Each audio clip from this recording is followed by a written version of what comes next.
दोस्तों नमस्कार। मैं हूं सतीश श्रीवास्तव। दिल्ली सहारा की यूट्यूब मंच में आपका हार्दिक स्वागत है। दोस्तों, राजनीतिक गलियारों से जो धार्मिक अवधारणा निकलती है वो किस रंग में किस तरफ जा रही है, ये दिन प्रतिदिन एक नई सोच पैदा हो रही है। राष्ट्रीय स्वयंसेवक संघ यानी कि आरएसएस और खासतौर से आरएसएस प्रमुख के लिए कहा जाता है कि जो वो कहते हैं वो करते नहीं, और जो नहीं कहते हैं वो जरूर करते हैं। अब इसका मतलब बहुत डीपली समझने की जरूरत है कि संघ के लोगों को भी इसको डिफाइन करना पड़ेगा कि संघ और आरएसएस प्रमुख की सोच क्या है। दूसरे शब्दों में कहें तो ये संघ के लोगों को पता होना चाहिए कि उनके किसी भी बयान का क्या मतलब है। क्या वो जो कहना चाह रहे हैं या जो वो कह रहे हैं वो होना ही नहीं है, जिसका इशारा कर देते हैं वो निश्चित रूप से होना है।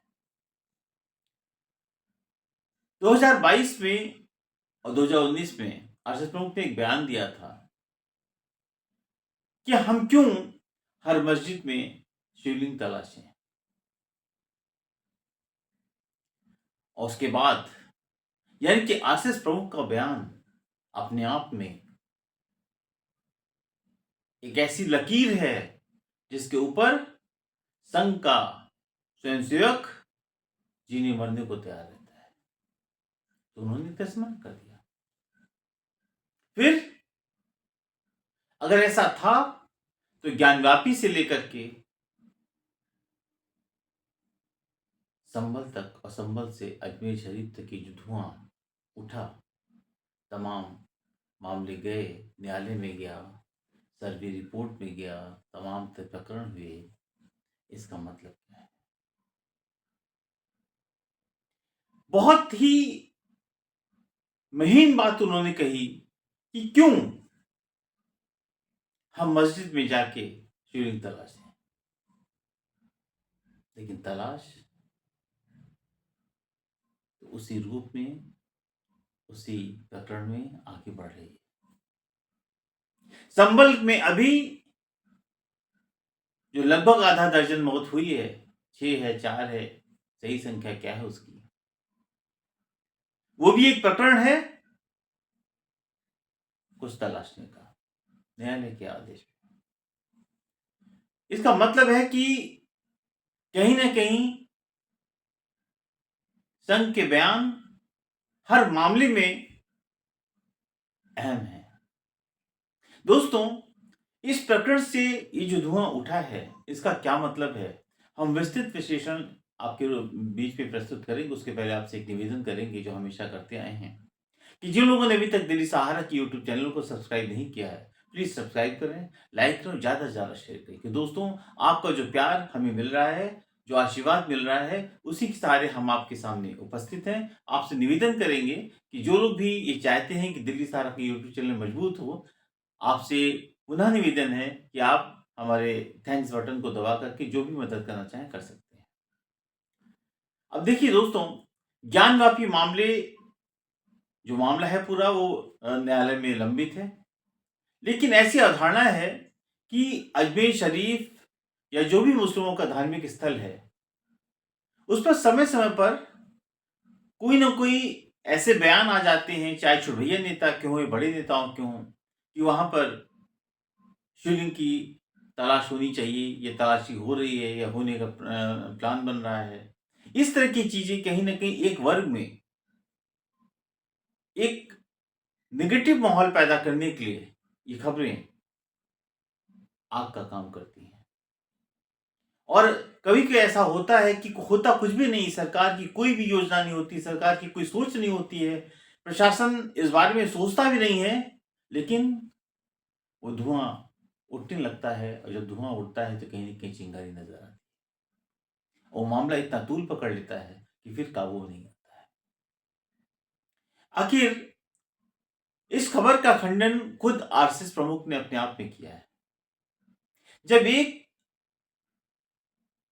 आरएसएस प्रमुख खुद इस बात को कहते हैं तो फिर इसका मतलब क्या है? क्यों इस तरह की चीजें पैदा होती हैं? और जब वो कहते हैं तो वो चीज होती क्यों है? जब एक इतना बड़ा व्यक्तित्व हिंदुत्व का, हिंदू संगठन का, वो खुद कह रहा है कि हमें अब इस बारे में नहीं चलना चाहिए। क्यों? क्योंकि ये आजादी के आज हम लगभग 8 दशक होने को हुए हैं और इस पर भी हम आज हिंदू मुस्लिम मंदिर शिवलिंग तलाशते रहेंगे तो जिंदगी में देश कभी तरक्की आगे नहीं कर पाएगा। क्योंकि आज अगर उसी पृष्ठभूमि को हम गड़े मुर्दे उखाड़ेंगे तो कब तक आपसी भाईचारा को हम बना पाएंगे? ऐसे में अभी जो संभल की घटना है, जो सर्वे टीम वहां गई और जिस तरह से वहां लाठीचार्ज हुए, जिस तरह से मारपीट हुई, जिस तरह लोगों ने वहां पे लाठी डंडे चलाए, ईंटें फेंके, पत्थर फेंके, वो जो भी हो, अल्टीमेटली हुआ क्या? मौतें हुई, संग्राम हुआ और विवाद, एक नया विवाद जन्म ले गया। आखिर देखिए, हम जानते हैं कि अल्टीमेटली संघ प्रमुख का यह बयान कितना कारगर था जो उन्होंने दिया था। इतिहास वो है जिसे हम बदल नहीं सकते, ये संघ प्रमुख का बयान है 4 जून 2022। इतिहास वो है जो हम बदल नहीं सकते, इसे ना आज के हिंदुओं ने बनाया और ना ही आज के मुसलमानों ने। ये उस समय घटा, हर मस्जिद में शिवलिंग क्यों देखना, अब हमको कोई आंदोलन नहीं करना है। ये संघ प्रमुख का बयान है और इस बयान की भूरी भूरी प्रशंसा हुई। लोगों ने आत्मसात किया कि वाकई अब संघ की सोच बदल रही है और ये देश के हित में है, राष्ट्र के हित में है। नागपुर में संघ शिक्षा वर्ग द्वितीय वर्ष 2022 के समापन समारोह के दौरान राष्ट्रीय स्वयंसेवक संघ आरएसएस प्रमुख मोहन भागवत ने जो भाषण दिया उसकी हर तरफ चर्चा थी और चर्चा होनी भी चाहिए थी। ये भाषण ऐसे वक्त में दिया गया जब मस्जिदों, ऐतिहासिक इमारतों के हिंदू अतीत को लेकर अदालतों में याचिकाएं डाली गईं। कुतुब मीनार, जामा मस्जिद, ताजमहल के अतीत को लेकर बहस चल रही है। बहस में यह भी है कि 400, 500, 600 साल या उससे पहले कितने मंदिर तोड़े गए, क्यों तोड़े गए, किसने आग लगाई, किसने आग लगवाई, इस पर चर्चा होनी चाहिए। ऐसे में मात्र 2 वर्ष पहले आरएसएस प्रमुख का बयान निश्चित रूप से आपसी सद्भाव पैदा करने वाला बयान था, शांति पैदा करने वाला बयान था। ये उन्होंने बयान बीबीसी से बातचीत करते हुए दशहरे के उसमें दिया था। इसके बाद देखिए बहुत सारे व्यूज जो आए, जैसे कि हमारे जो एक राजनीतिक विश्लेषक हैं आशुष जी, उन्होंने कहा था कि आरएसएस प्रमुख का कहा एक एक शब्द बीजेपी और आरएसएस के हर शख्स के लिए पत्थर की लकीर साबित होता है। यानी अगर आरएसएस प्रमुख ने कुछ कह दिया तो उस पर अमल करना ही करना है। कम से कम भाजपा तो आजकल पलट जाती है, लेकिन संघ का जो कार्यकर्ता है वो पीछे हट ही सकता, उसके अलावा कुछ सोच नहीं सकता है। इसके बावजूद अल्पसंख्यकों के लिए माहौल बेहतर क्यों नहीं हो पा रहा है? अगर आरएसएस प्रमुख खुद कह रहे हैं कि इस तरफ हमें नहीं सोचना चाहिए, एक नई सोच पैदा करनी चाहिए, तो माहौल बदल क्यों नहीं पा रहा है? और देखिए ताली दोनों हाथ से बजती है। सिर्फ आरएसएस प्रमुख कह दें या हिंदू वर्ग कह दे और माहौल बदल जाए, ऐसा नहीं है। पक्ष दोनों पक्षों को एक मंच पर आकर हाथ मिलाना पड़ता है और तभी आपसी सद्भाव बना रह पाता है।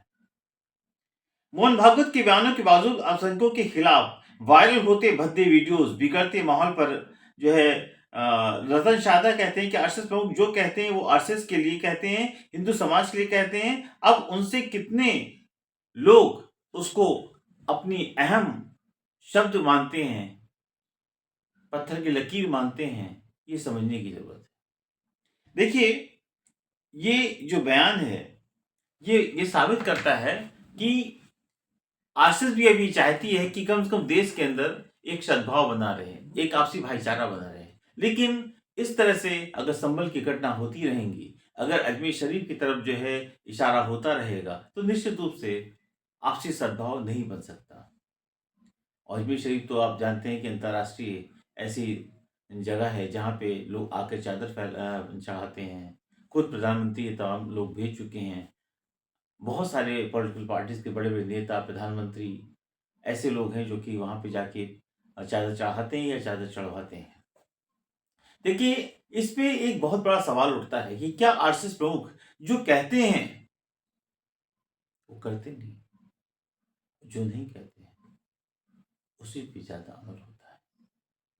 क्योंकि इस तरह की बातें अगर देखिए, चाहे ज्ञानवापी मामला हो, संभल हो, रामलला हो, अजमेर शरीफ हो, जितनी भी चीज़ें हैं, इन चीज़ों पर एक देखिए, न्यायालय के ऊपर आप नहीं जा सकते।